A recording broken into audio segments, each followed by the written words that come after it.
వంగవీటి రంగా గారి కుమారుడు వంగవీటి రాధాకృష్ణ గారు.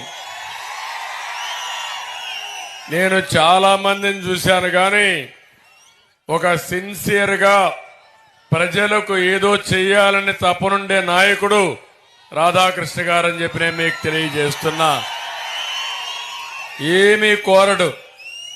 మామూలుగా ఇది తండ్రి పేరు అడ్డం పెట్టుకొని చాలా మంది పదవులు ఆశిస్తారు కానీ నిస్వార్థంగా పార్టీకి పనిచేస్తున్న వ్యక్తి రాధాకృష్ణ గారని చెప్పి నేను మీకు తెలియజేస్తున్నా. అలాంటి వ్యక్తికి మీ అందరిని చూశాను. ఎక్కడికి పొమ్మంటే అక్కడికి వెళ్ళిపోతున్నాడు, దూసుకెళ్తున్నాడు. ఒకటే ఆలోచిస్తున్నాడు, తండ్రి ఆశయాలను నెరవేర్చాలి, ఈ రాష్ట్రానికి న్యాయం జరగాలి, తను నమ్ముకున్న ప్రజలకు అన్యాయం జరగకుండా ఉండడానికి నిరంతరం పనిచేస్తున్న శ్రామికుడు రాధాకృష్ణ గారు అని చెప్పి నేను మీకు తెలియజేస్తున్నా.